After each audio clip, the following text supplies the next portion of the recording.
We're a very, very young family. My husband and I, this is our first. Okay. This is our first, and we do hope in the future that we can have more babies. And I, I'm, I'm at this point, I'm just a stay-at-home mama, and that's all I'm doing, taking care of my little boy. And my husband is in school, he's finishing his PhD soon. So, yeah, it's a little bit about us. He has a lot of conditions. When he was at the NICU, the first thing that one of the first conditions that they discovered was swallowing. He has dysphagia. It means that he has swallowing issues. He's unable to swallow properly. So he has so we've had a lot of issues with feeding him, and he now has a feeding tube. He's had it for at least 8 months now, and he also has a chromosome deletion, and the condition of his eyes that had made him get diagnosis of deafblind is called Peter's anomaly. So he has cataract in both of his eyes, but he can see fairly.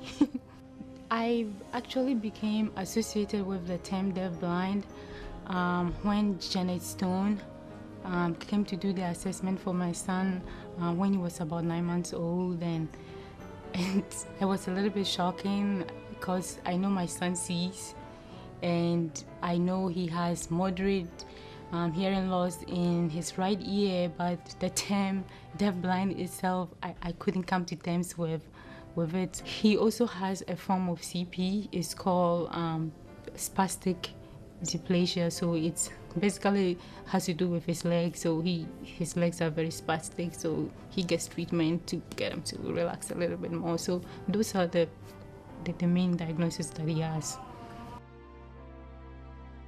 I felt sad and shocked at first.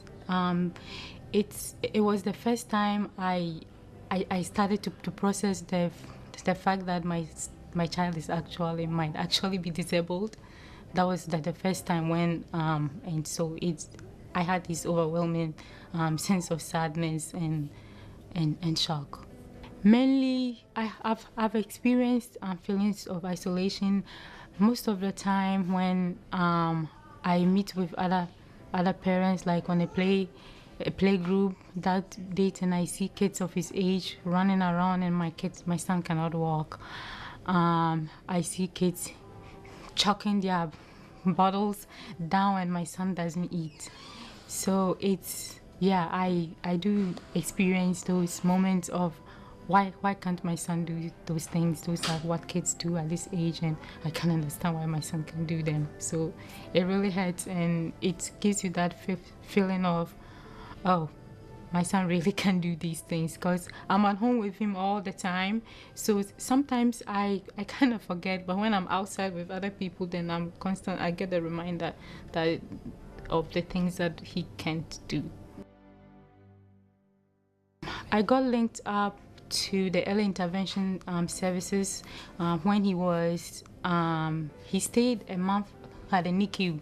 So the social worker at Akron Children's Hospital sort of gave me the information, and they sent all of his some of his information to Help Me Grow. So Help Me Grow contacted me directly. So as soon as we went home from the hospital when he was about a month old, the Help Me Grow coordinator contacted me, and so he started getting services right about 2 months old. I address his needs based on from a mom's perspective, what I know his capabilities are and what his incapabilities are. So what I know he can do and what I know he can't do, often if I'm looking for services for him, I ask the Help Me Grow coordinator and the intervention specialist that we've been working with since he was 2 months old, and the intervention services that he gets, physical therapy, occupational therapy, and speech therapy. All of those people that we work with, they're really They're very nice people, and I'm able to ask them even for other things that are not directly related to what they do for us as a family. So that has really been helpful. El likes to do a lot of things. He likes taking walks, like in the stroller. He enjoys that a lot. He recently got a tricycle. He really likes to be on it and go, go, go. That's what he says, go, go, go. And he likes car rides. Yeah, so yeah, he enjoys a lot of movement. What he can do with his legs, he wants people to do for him. Yeah. In the beginning, I sought support mainly from the early intervention people who were coming to our home, because we were getting the home-based service basically in the beginning. So I used to ask them a lot of questions, and since last year, I've found other forms of support online. There are a lot of moms and support groups for all of the other conditions that my son had. So I have found support in all of these mom groups with special needs group online. It's really been helpful. I would say that reading and then meeting, not face to face, but having the opportunity of talking to other parents who have similar issues that my son has, it gives me a sense of hope and a sense that in spite of all these issues, that there's hope, there are services, there's help, and there's light at the end of the tunnel. So most of the services that he needs through early intervention, and he has a lot of doctors. I always say he sees almost everybody at children's. He sees all the doctors at children's, and the only other doctor that we may need on our team will be a developmental pediatrician, which we're going to see one soon. So I think with that, our team should be pretty complete.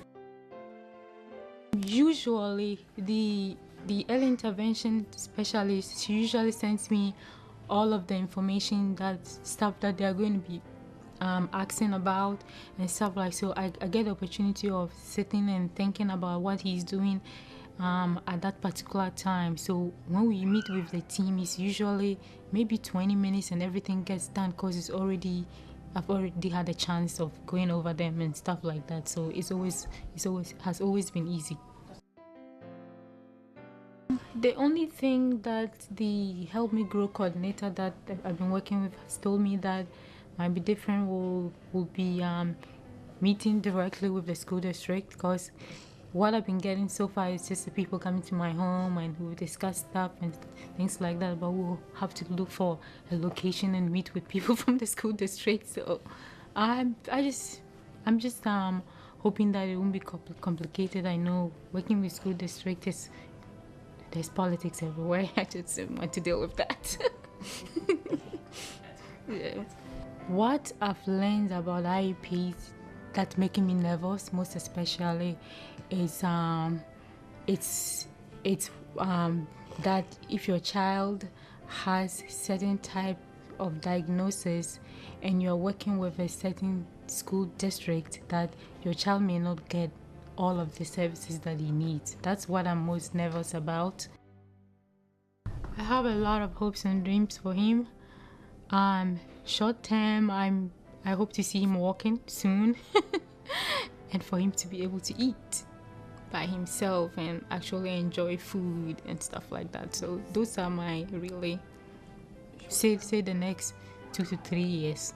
I want to see him walking and eating, and then I just want him to become just like every other kid and participate and do whatever he wants to do. What I would say to other families who just found out that their sons are deaf, their children are deaf-blind, is that there's hope. And there are so many programs and services. You only need to ask. And there's emotional, be it financial, whatever support that you need. There are a lot of services available for families, so just ask. Some of the beneficial stuff that we've gotten from the deafblind projects, I would say, is the reading materials, especially on IEP, since it's something that's coming up really soon for us. L will be starting preschool in March. That's when he turns 3. So that has really been helpful, and the other materials that we just got will be helpful also in putting together everything that we need to for him to start preschool. I'm so grateful to the Deaf Blind Project, especially last year when we were invited to be part of the parent retreat. I got the opportunity of meeting other parents, kids who are deaf blind, and L is only 2. He was the youngest in the group and still is probably. So I got the opportunity of talking to other parents who kids are older and what they've been through. So I'm so grateful for the opportunity of being part of that retreat and meeting with other parents. And I'm hoping that in the future I'll be able to do other things with the Deaf Blind Project. Thank you so much.